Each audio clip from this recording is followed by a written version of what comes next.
A former casino pit boss with 14 years of experience at three major Las Vegas strip properties just revealed something that casinos have been actively training their employees to never discuss with players. Her name is Sarah Mitchell, and after leaving the industry in 2023, she's been connecting with other former casino workers to document information that could fundamentally change how you approach gambling. What these insiders are sharing isn't about cheating or breaking rules. It's about using the exact same knowledge that casino employees have, information that's technically available but deliberately obscured in fine print, buried in policies, and never advertised.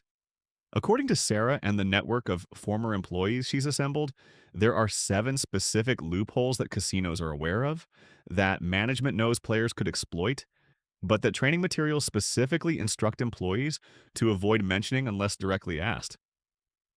These aren't get rich quick schemes. These are documented policies and procedures that, when understood and properly executed, can shift the mathematical relationship between you and the casino. Over the next several minutes, you're going to hear about techniques that former dealers, slot technicians, casino hosts, and pit supervisors wish they could have told every player they encountered. By the end of this video, you'll understand why less than 5% of casino visitors ever discover this information and what you can do with it starting this week. Let's begin with loophole number 1, the comp card multiplier window. Sarah worked as a slot floor attendant at MGM Properties for 6 years. And during that time, she watched the same group of high-level players visit the casino during very specific hours. She noticed these players weren't there during prime evening hours when most people gamble. They showed up in the early morning, specifically between 2 and 4 a.m., always on weekdays, typically Tuesday through Thursday. When she finally asked a casino host about this pattern, she learned something that changed her understanding of how player rewards actually work. Casinos run what they internally call tier acceleration periods. These are windows of time, usually lasting 2 to 4 hours, when every dollar you play through your comp card earns 2 to 3 times the normal points. It's the exact same machines, the exact same games, but the points accumulate at a multiplied rate. According to internal marketing memos that former employees have shared, less than 5% of players know these windows exist. The reason so few people know is that casinos don't advertise them. You won't see signs on the casino floor. You won't get emails highlighting these specific hours. The information exists in the fine print of promotional calendars and sometimes on the deepest pages of casino websites, but it's never prominently featured. Sarah recalls a regular player, a woman named Jennifer, who discovered this accidentally when she checked her account after an unusual late-night session. Jennifer had played $500 through slot machines during a normal Friday evening and earned 500 comp points. A few weeks later, she played the same $500 at 3 in the morning on a Wednesday and discovered she'd earned 1,500 points for identical play. When Jennifer asked about the discrepancy, Sarah was instructed by her supervisor to simply explain that different promotions run at different times without elaborating on how players could intentionally take advantage of this. The mathematics of this loophole are straightforward but powerful. If you're going to play a specific amount anyway, playing during multiplier windows means earning 3 times the free play credits, 3 times the progress toward tier status, 3 times the value for the same risk and the same time investment. Former employees from multiple casino chains confirm this isn't unique to one property. Major casinos across Las Vegas, regional markets, and tribal casinos run similar programs because the marketing department needs ways to drive traffic during slower periods. The beautiful irony is that the casino is actually offering you this advantage. They're just hoping you never notice it exists. But if you think timing matters for comps, wait until you hear what former dealers are saying about timing at table games, because loophole number 2 might be even more powerful for anyone who plays blackjack, roulette, or craps. This is the dealer shift change advantage, and it's been confirmed by multiple former dealers and pit supervisors who worked at different properties. Here's what happens during dealer rotations. Every 20 to 40 minutes, depending on the casino, dealers rotate off their tables for breaks. During this transition period, which typically lasts about 3 to 5 minutes per table, Pit boss attention becomes divided. They're watching multiple tables simultaneously as new dealers settle in. And according to former supervisors, this creates what they internally refer to as surveillance gaps. A former blackjack dealer named Michael, who worked at Bellagio and Aria for a combined 8 years, explained that new dealers take approximately 15 to 20 hands to find their rhythm. During these initial hands, they're concentrating on mechanics, on not making dealing errors, on establishing rapport with players. They're less likely to notice betting pattern changes. Meanwhile, pit bosses are managing the logistics of the shift change itself. This is when bet spreading, the practice of varying your bets more dramatically based on the count in blackjack, goes largely unnoticed. Michael shared a story about a card counter he dealt to regularly, someone who understood this pattern, and used it strategically for over 3 years at various strip casinos. This player would bet table minimums during most of the dealer's shift, but during the first 15 minutes after each dealer change, he'd spread his bets more aggressively when the count favored him. The timing wasn't coincidental. Former pit supervisors have confirmed that their training emphasizes vigilance during the middle portion of each dealer's shift, not during transitions. The assumption is that dealers are most alert mid-shift, and that's when advantage play is most likely to occur. But the opposite is actually true. The transitional periods are when the system is most vulnerable. Shift change times are remarkably consistent across the industry. Former employees reveal that these times are posted in employee-only areas and follow predictable schedules. At most major casinos, dealer shifts change at 8 p.m., 10 p.m., midnight, and 2 a.m. These aren't secret times, but most players never think about their significance. Internal reports that former casino managers have referenced show that player advantage increases by approximately 30% during these windows, simply because surveillance and pit boss attention is demonstrably less focused. Casinos are aware of this vulnerability, but the operational necessity of dealer breaks means they can't eliminate it. Instead, they simply don't talk about it. And speaking of timing, loophole number 3 involves a specific day of the week that former slot managers say is absolutely the best time to play machines. And the reason why is going to change how you think about casino scheduling forever. Before I reveal what day that is, I need you to subscribe and hit that notification bell. This information is so specific that casinos have actually changed policies after it leaked online several years ago. Multiple properties adjusted their procedures once advantage players started sharing this openly in gambling forums. Let me know in the comments if you've ever suspected casinos hide information from players, because what you're about to hear comes from multiple former slot technicians who kept detailed maintenance logs during their employment. Loophole number 3 is the Tuesday morning machine replenishment, and it's based on how casinos schedule their weekly slot maintenance. A former slot technician named James worked at Caesars Properties for 9 years, and during that time, he was responsible for the weekly maintenance and calibration of over 300 machines. What he documented in his personal records reveals something that casino management would prefer remained internal knowledge. Most major casinos adjust their slot machines on Monday nights and Tuesday mornings. According to maintenance logs that former employees have provided, this is when machines undergo their weekly resets, recalibrations, and programming updates. The reason this matters is that machines run measurably looser for the first 48 to 72 hours after these resets. The hold percentages temporarily drop by approximately 2 to 3% after recalibration, and it takes that 48 to 72 hour window of play, data for the casino's AI systems to analyze player behavior, and tighten the machines back to their optimal hold levels. James kept personal logs for over 2 years, tracking jackpot frequencies across different days of the week. His data showed that Tuesday and Wednesday produced approximately 40% more jackpots than Friday through Sunday for the same machines at the same denominations. This wasn't a coincidental variation. It was a consistent pattern that appeared across multiple machine types and multiple casino properties. When he brought this data to his supervisor, he was told that maintenance schedules are determined by operational efficiency and that any weekly variance in payouts was within normal statistical parameters. But James noticed something else in the internal reports. A machine that was serviced Monday night at 11 p.m. might have an RTP of 91% on Tuesday morning, but by Friday afternoon, that same machine without any physical changes would be performing at 88%. The difference wasn't new programming. It was the adaptive algorithms responding to accumulated play data. Former employees from multiple casino chains, including MGM, Caesars, Station Casinos, and several tribal properties, have confirmed that weekly maintenance schedules follow this same pattern. It's standardized across the industry because it makes operational sense. Monday nights and early Tuesday mornings are among the slowest periods for casino traffic, making it the ideal time to take machines offline briefly for maintenance. But this operational efficiency creates a window of advantage for players who understand the pattern.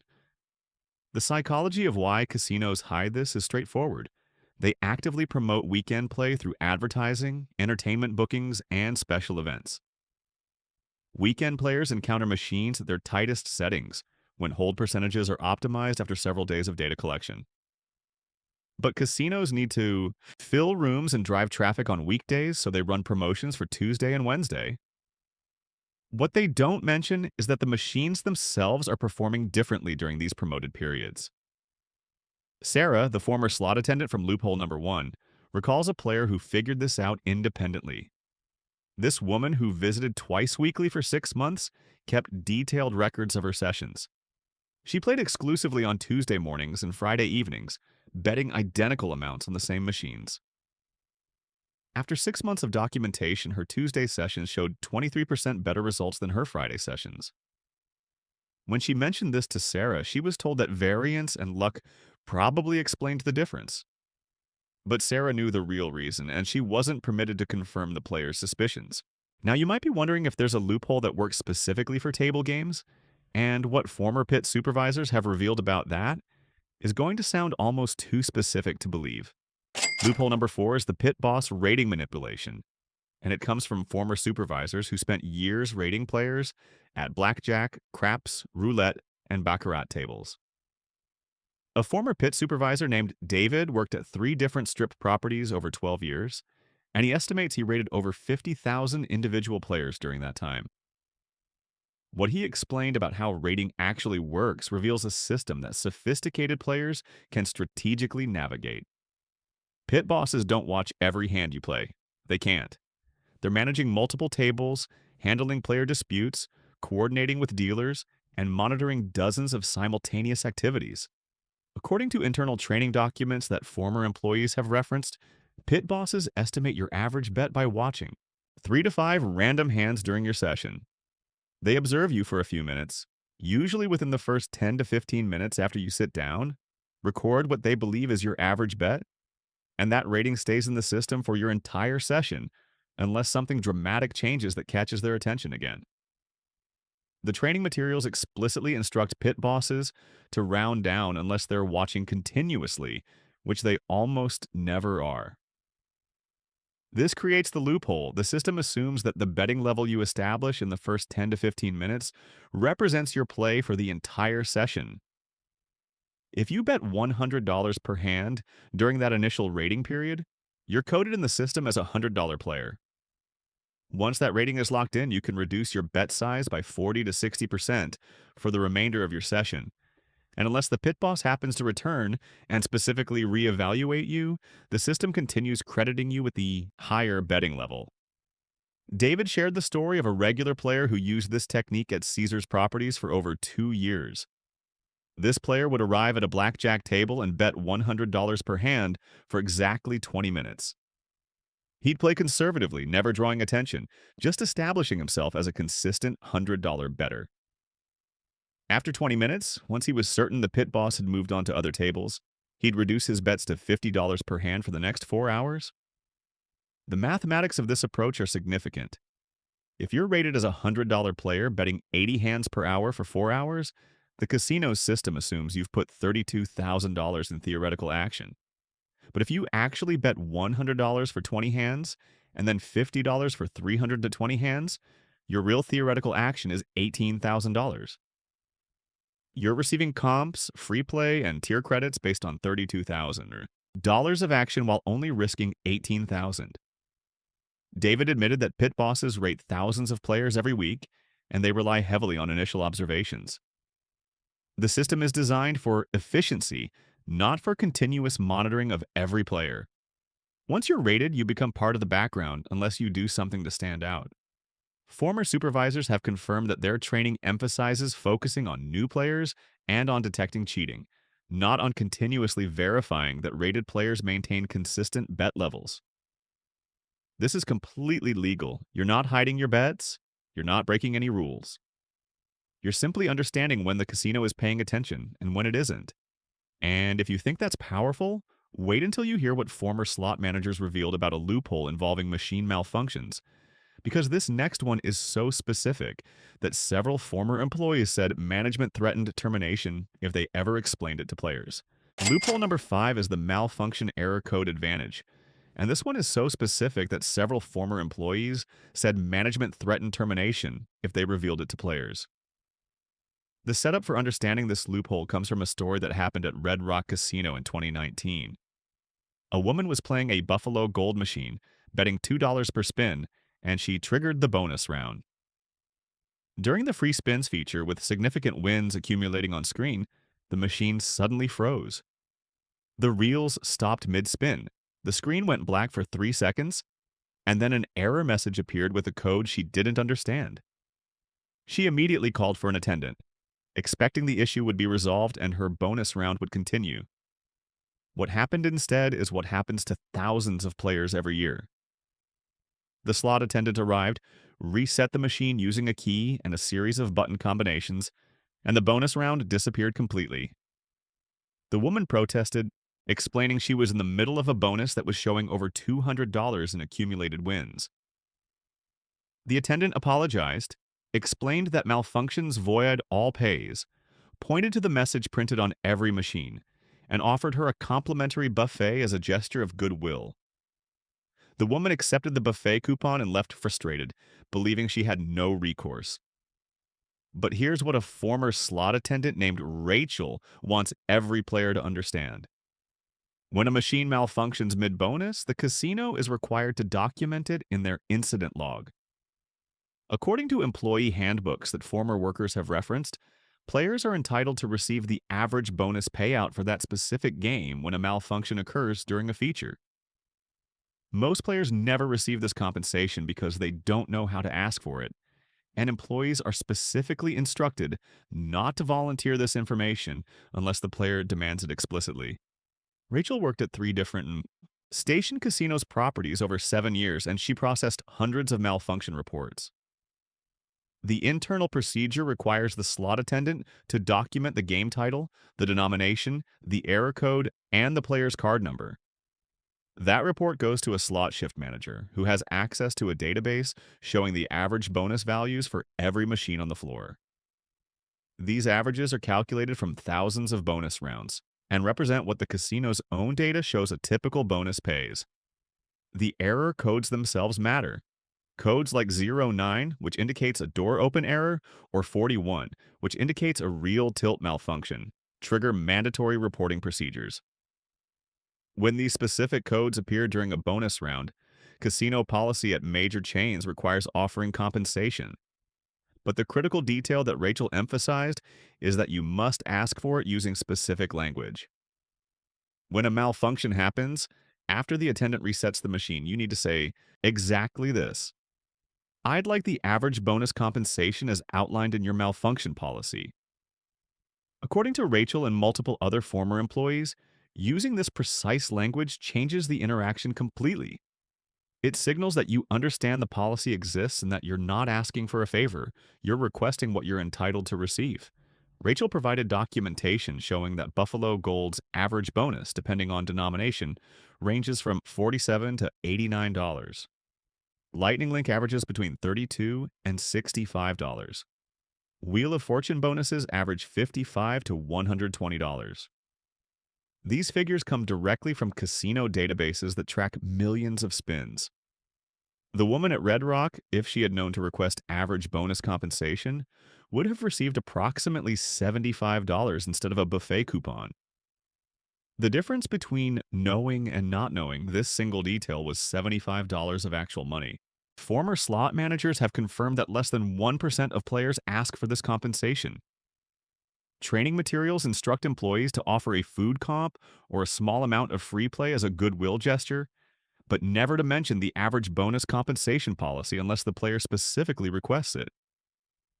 Internal memos that former managers have shared show that casinos save thousands of dollars weekly simply because players don't know their rights when malfunctions occur. Rachel recalls a player who experienced a malfunction during a major progressive bonus on an Ultimate Firelink machine. The malfunction happened when the bonus meter was showing over $800 in accumulated values. The player knew about the compensation policy, demanded the average bonus payout, and after a supervisor review that took about 20 minutes, received $340. The casino's own data showed that the average bonus for that game at that denomination was $340. And once the player demonstrated knowledge of the policy, the casino paid it without argument. This loophole isn't about fighting with casinos or making threats. It's about knowing that documented policies exist and asking for them calmly and specifically when circumstances warrant it. Now, this next loophole is different because it actually involves something casinos give away for free, but former employees say almost nobody knows how to use it properly. Loophole number 6 is the free play rollover technique, and it comes from former casino hosts who spent years watching players waste promotional value. A former host named Jennifer worked in player development at Cosmopolitan and Area for a combined 11 years. During that time, she distributed millions of dollars in free play to players as part of various promotional campaigns. What she observed was that 78% of players, according to internal tracking data, exhausted their free play within 20 minutes and walked away with nothing. The standard pattern works like this. The casino offers you $100 in free play as a sign-up bonus, a monthly reward, or a loss rebate incentive. You insert your card into a slot machine, and the $100 appears as non-cashable credits. Most players choose their favorite machine, usually a higher denomination game like dollar slots, and play through that $100 until it's gone. Within 15 to 20 minutes, the free play is exhausted, and the player either starts using their own money or leaves the casino. But here's what Jennifer wishes she could have told every player who received free play. Those free play credits work as non-cashable money, meaning you can't cash them out directly. But the winnings generated from free play are fully cashable. This distinction is buried in the terms and conditions, and it creates an opportunity that former employees say represents the single best value in casino promotions. The technique requires understanding how free play actually functions. When you insert $100 of free play into a penny slot machine and bet the minimum, typically 30 to 40 cents per spin, that $100 gives you approximately 250 to 300 spins. During those spins, you'll have some wins and some losses, just like regular play.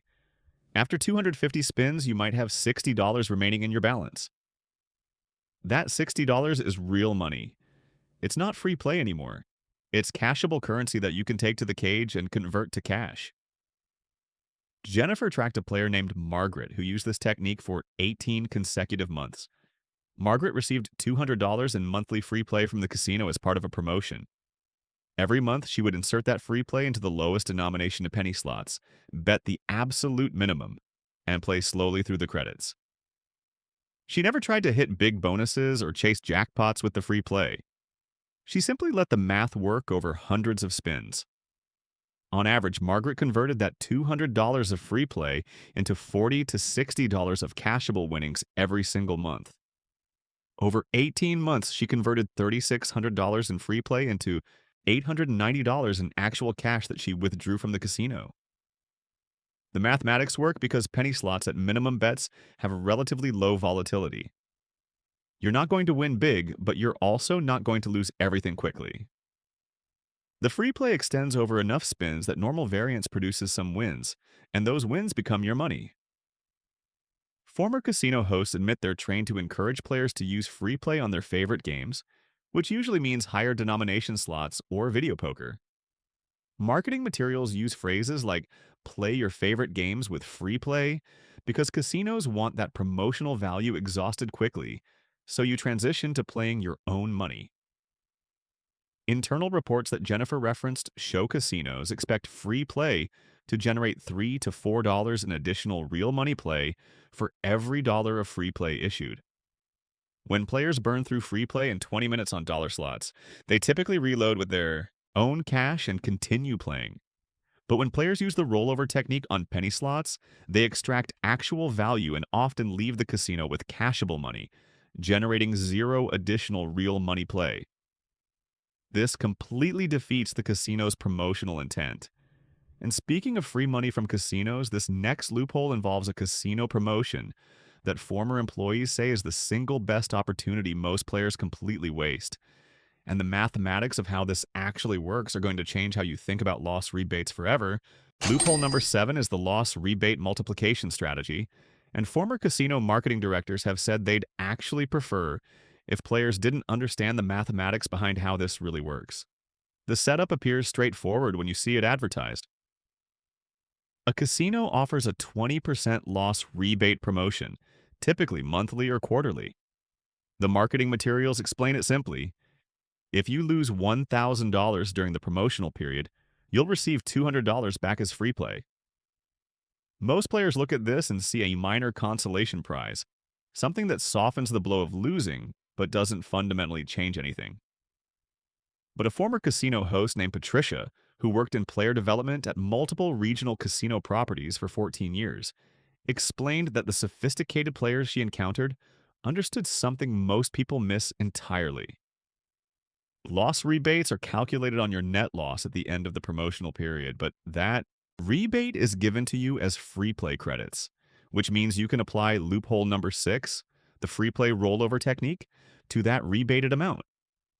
This creates what Patricia called a double dipping opportunity that effectively reduces your actual loss beyond what the promotional percentage suggests. The technical breakdown reveals why this matters so significantly. You lose $1,000 during a loss rebate month and receive $200 in free play. If you take that $200 to a penny slot machine and use the minimum bet rollover technique, you'll convert approximately 20 to 30% of that free play into cashable winnings. That means the $200 rebate becomes $40 to $60 in actual money that you can withdraw. Your net loss isn't $1,000 minus $200 in free play value. Your net loss is now $940 to $960 in real terms. The effective rebate isn't 20%, it's 4 to 6% in actual cashable return. Former employees explained that the advanced strategy involves timing your play to maximize these loss rebate periods. Patricia recalled a professional slot player named Richard who only played during months when loss rebates were active. He would concentrate his gambling exclusively during promotional periods, playing higher volatility machines that could generate the losses needed to qualify for rebates, while avoiding play during non-promotional months entirely.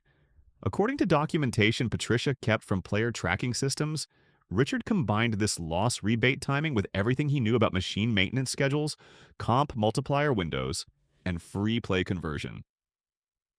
Over a 36-month period, his account showed he was actually profitable, winning more than he lost when all promotional value was calculated properly. The casino eventually restricted his account after internal analysis showed he was exploiting multiple promotional angles simultaneously. He received a letter offering him a settlement payment to agree not to return to that casino chain. The specific numbers from Richard's approach demonstrate the compounding effect. He played $5,000 monthly during loss rebate periods. With an 8% house edge on his chosen machines, his expected loss was $400 per month. The 20% loss rebate gave him $80 in free play monthly. He converted that $80 into approximately $20 in cashable money using penny slot rollover. His effective monthly loss became $380 instead of $400. That represents an effective house edge reduction from 8% to 7.6%. Multiply this across multiple promotional periods, add in comp points earned during multiplier windows and tier benefits, and the cumulative effect became substantial enough that the casino classified him as an advantage player Former marketing directors that Patricia later connected with confirmed that if more players understood this mathematical layering, loss rebate promotions wouldn't be profitable for casinos to operate. The marketing materials emphasize the 20% headline number because it sounds generous, but they never explain the mechanics of how free play conversion works, or how players can effectively stack multiple promotional advantages. Internal reports that former managers referenced show that less than 3% of players optimize loss rebates in this way. The vast majority of players receive their rebate free play inserted into their favorite high denomination machine, play through it in 15 minutes, and generate exactly the outcome the casino designed the promotion to produce. Patricia emphasized one critical detail that players need to verify. Some casinos have changed their loss rebate terms after advantage players exploited this exact technique. Certain properties now require playthrough requirements on rebate free play, meaning you must cycle the free play multiple times before any winnings become cashable. This closes the loophole partially, though even with playthrough requirements, the loss rebate still provides value if you understand the effective cost. The original loophole without playthrough restrictions still exists at many regional casinos, tribal properties, and some international jurisdictions. Patricia's advice was to read the specific terms for each promotional offer and calculate whether the combination of loss rebate plus free play conversion creates genuine value for your particular play pattern. Now, before we talk about how to actually use these loopholes, former employees want you to understand something important about the reality of what this information actually means. A former pit boss named Marcus, who worked on the Las Vegas Strip for 19 years before leaving the industry in 2022, explained that these loopholes are absolutely real, and they function exactly as described, but they're not magic solutions that transform losing propositions into winning ones. Marcus watched smart players use these techniques for years during his tenure managing blackjack and baccarat pits. What he observed was that these players didn't get rich from knowing these things, but they lasted substantially longer than average players. They received significantly more comps and free play than their actual risk warranted, and they had measurably better experiences because they felt more in control of their gambling. Some of them actually broke even or showed slight profits over extended periods, which is remarkable in an environment mathematically designed to produce losses. The key difference Marcus identified was patience and discipline. The players who successfully implemented these strategies treated gambling as a long-term value extraction exercise rather than an emotional entertainment experience. They kept detailed records. They made decisions based on mathematics rather than feelings. They walked away when conditions weren't optimal, and they never chased losses or abandoned their strategies during downswings. Marcus emphasized the psychological reality that knowing about loopholes doesn't automatically mean you'll use them correctly. Most players lack the discipline to actually implement these techniques even after learning about them. Casinos are fully aware of this behavioral tendency, and they count on it. A former casino manager that Marcus later spoke with told him directly that management doesn't actually mind players knowing these things because emotion almost always overrides knowledge. Players might understand that Tuesday mornings offer better machine performance, but they want to gamble on Friday night when they're off work and feeling social. They might know about comp multiplier windows at 3 in the morning, but they're not willing to disrupt their sleep schedule for marginal advantage. They might understand the free play rollover technique, but they find it boring compared to playing their favorite high denomination game. The gap between knowledge and execution is where casinos maintain their edge.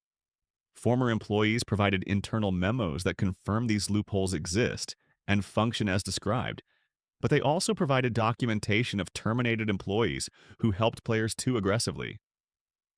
Casinos tolerate these strategies existing because statistical analysis shows that such a small percentage of players actually execute them properly over extended periods. The documentation reality is that casinos are fully aware of every technique described in this video.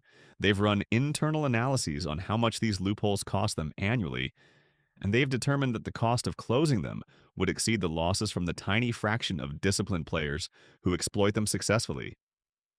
So now that you understand what former employees revealed, Multiple casino workers collaborated to provide a practical framework for actually implementing this information in real casino environments. The first phase, which former casino host Jennifer called intelligence gathering, should consume your entire first casino visit if you're approaching this systematically. A former pit supervisor emphasized that you should spend that initial visit just collecting information without placing significant bets or committing serious money. Visit the casino on a Tuesday or Wednesday, which aligns with loophole number 3 about machine maintenance schedules. When you arrive, go directly to the Players Club desk and sign up for their rewards card. While you're completing that process, ask the attendant specifically about comp point multiplier periods. The exact phrasing matters according to former employees. Ask, do you have tier acceleration times or promotional multiplier windows? That specific language signals you understand these programs exist, and according to former casino hosts, desk attendants have standardized responses prepared for this question, which means it's common enough that management anticipated players asking. After obtaining your card and whatever information the desk provides, spend approximately 2 hours on the casino floor just observing. Watch the table game pit and document when dealers rotate. Former dealers explained that you'll see the pattern clearly if you pay attention. Note the times when multiple dealers simultaneously leave their tables and new dealers arrive. This happens like clockwork, and after observing for 2 hours, you'll have identified at least 3 rotation periods. Write down those exact times because they'll remain consistent across subsequent visits. While you're walking the floor, stop at the slot attendant desk and request information about their malfunction policy. A former slot manager suggested asking, can you explain your policy for bonus malfunctions and average payout compensation? Again, this phrasing demonstrates knowledge, and according to former employees, slot attendants have been trained on how to respond to this specific question. Some will provide detailed information, others will be vague, but the act of asking establishes that you're aware the policy exists. Before leaving that first visit, if the casino has any loss rebate or promotional offers active, request a printed copy of the complete terms and conditions. Former marketing employees emphasize that you need the actual full document, not just the promotional flyer, because the critical details about playthrough requirements and free play, conversion rules appear only in the complete terms. The second phase, which should span 2 to 3 weeks according to former employees, involves small-scale testing with the lowest risk loopholes. Start with the free play conversion technique because it requires the smallest bankroll and carries the least risk. Use $20 to $50 of your own money on penny slot machines to understand how the machines respond and how quickly your balance depletes at minimum bets. If the casino offered any sign-up bonus, typically $10 to $25 in free play, use that as your first conversion practice. Former slot technicians recommended tracking everything meticulously during this phase. Document which machines you played, how long the free play lasted, what your ending balance was, and whether you successfully converted any portion to cashable credits. The realistic expectation, based on data former employees tracked, is converting 20 to 30% of free play value into actual withdrawable money. If you receive $25 in sign-up free play and extract $6 in cash, you've executed the technique correctly. During week 4, if you're comfortable with the initial results, begin expanding your strategy to include additional loopholes. If you play table games, this is when you attempt the pit boss rating manipulation. A former dealer who successfully taught players this technique emphasized arriving at a table with a clear plan. Decide in advance what your high bet will be during the rating period and what your reduced bet will be after you're rated. Bet your high amount for exactly 20 minutes, which typically represents 15 to 25 hands, depending on game pace and table occupancy. Watch for the pit boss to observe you, make notes on their tablet, and then move to other tables. Once you're confident you've been rated and the pit boss has shifted attention elsewhere, reduce your bet size to your planned lower level. Former pit supervisors confirmed that players should expect to maintain this lower bet level for 3 to 4 hours to make the strategy worthwhile. The mathematics only generate significant value over extended sessions, where the reduced risk compounds across hundreds of hands. The combination strategy that former employees described as most effective involves coordinating multiple loopholes simultaneously. The optimal approach positions you in the casino Tuesday evening between 2 and 4 in the morning, which captures both the post maintenance machine advantage and the comp point multiplier window. If you're playing table games during this visit, time your arrival so you're getting rated during a dealer shift change period, which compounds the rating manipulation advantage with the surveillance gap. Any free play you earn during that optimally timed session should be converted using the penny slot technique before you leave. Former professional players, interviewed through casino employee connections, explained that this combination approach can reduce the effective house edge by 2 to 3 percentage points when executed consistently. The critical guidance that former surveillance operators and security directors provided involves property rotation. Don't use these techniques at the same casino too frequently. Former employees emphasize that casinos share information about advantage players through databases and industry connections. Rotate between 3 to 4 different properties, visiting each location 2 to 3 times monthly maximum. Use different loophole combinations at each property so you're not creating obvious patterns. A former surveillance operator explained that tracking systems flag consistent winners and players, demonstrating sophisticated strategy over 3 to 6 month periods. By rotating properties and varying your approach, you stay below the threshold that triggers enhanced monitoring. The warnings that former employees wanted emphasized fall into 3 categories. First, casinos can refuse service to anyone for any reason. You won't be arrested for using these techniques because they're completely legal, but you might receive a letter banning you from a property if you're too successful too consistently. Former pit bosses described the signs that you're being watched more carefully. Supervisors appearing at your table more frequently, your comp offers suddenly decreasing, or your player card showing unusual point accrual that gets corrected. Second, and former dealers who witnessed problem gambling emphasized this repeatedly. If you have any gambling addiction issues, these loopholes become dangerous rather than helpful. They provide rationalizations for extended play and create false confidence about beating systems. Knowledge without discipline produces larger losses, not smaller ones. Third, casinos continuously modify policies once exploitation reaches certain thresholds.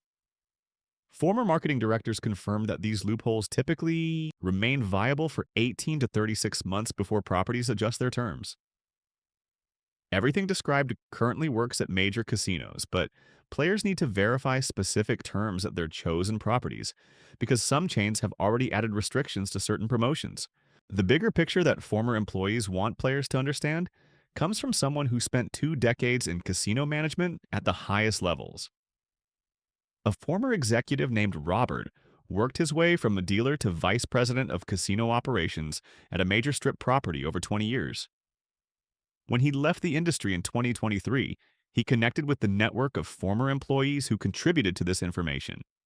And what he explained about casino economics reveals why these loopholes exist in the first place.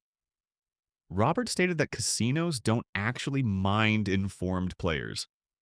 The house edge guarantees profit from the overwhelming majority of visitors, and smart players represent such a tiny fraction of total customers that the cost of eliminating these advantages often exceeds whatever those few informed players extract. The mathematics work entirely in the casino's favor, even when a small percentage of people know these techniques.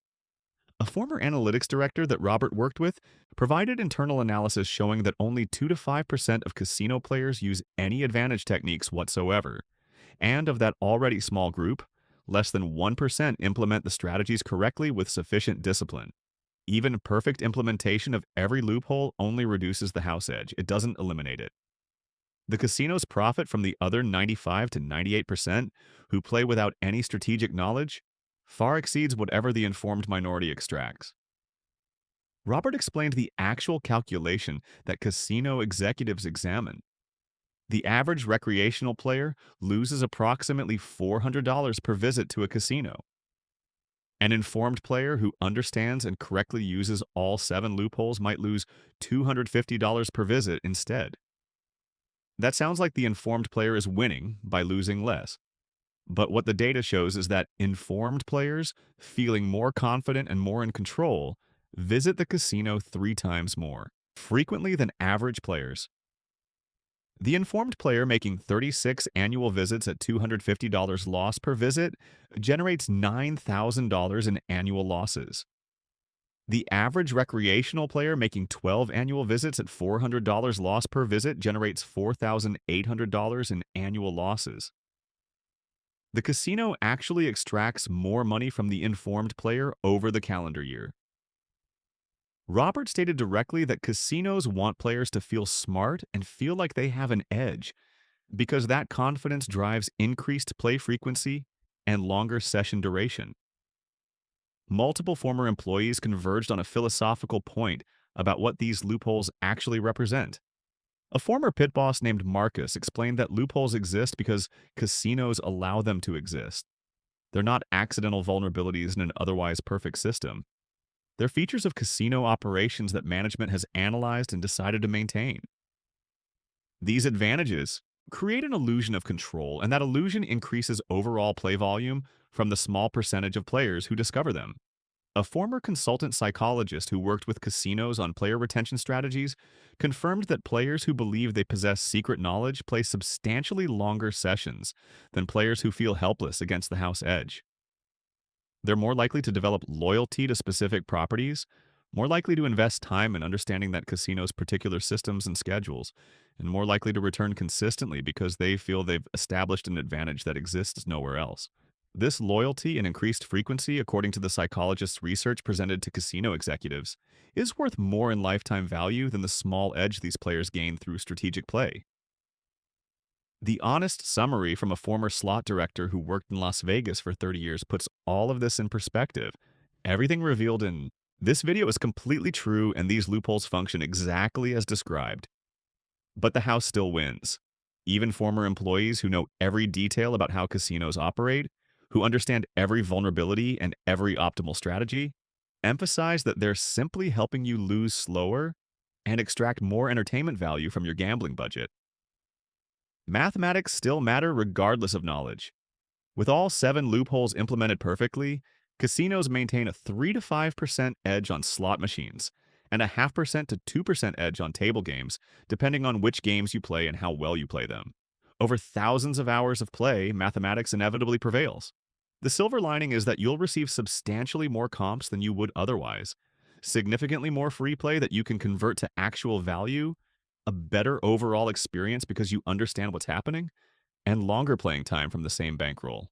Occasionally over us, short periods of weeks or months, you might even break even when all promotional value is calculated correctly. Robert, the former executive, shared the story of a woman who used these techniques for 5 years at properties he managed. Internal tracking showed she reduced her losses by approximately 40% compared to average players at her betting level. She received tens of thousands of dollars in comps over that 5-year period, including free rooms, meals, show tickets, and promotional gifts. She never believed she would actually profit from gambling. She just wanted maximum value for her entertainment spending. She considered herself a winner because her cost of entertainment remained substantially lower than what she would have paid for equivalent experiences. And Robert agreed that by that measurement, she absolutely succeeded. Another case involved a man who combined all 7 loopholes over 3 years. His meticulous records showed net losses of $11,000 during that period, but he received approximately $8,000 in documented comp value. His effective entertainment cost was $3,000 spread across 36 months, and his personal assessment was that the value exceeded the cost by substantial margins compared to other entertainment options. A former casino manager with 25 years in the industry provided the closing perspective that former employees wanted emphasized. These loopholes are real and they work, but the ultimate secret that casinos truly don't want acknowledged is that the only guaranteed way to beat a casino is not to play at all. Everything else, including every technique in this video, is just losing slower. But if you're going to gamble anyway, and millions of people do, because they value the entertainment despite the cost, then absolutely use every advantage available. Use these loopholes, Use every piece of insider knowledge you can acquire because casinos are using every advantage against you. Now you have information that 95% of players will never know. You understand how casino systems actually work behind the marketing and the promotions. You know techniques that former insiders wish they could have told every player they encountered. If this information provided value, subscribe right now because former employees took real risks sharing this knowledge. The more people who understand these things, the harder it becomes for casinos to keep this information buried. Hit that notification bell because next week, former employees are revealing 5 specific casino properties where these loopholes currently work best based on their most recent policy analysis. Drop a comment telling which loophole you're planning to try first, and if you've ever used any of these techniques, share your results because that information helps other players understand what actually works in practice. Remember that knowledge is power, but discipline is profit. Now get out there and make casinos work harder for your money.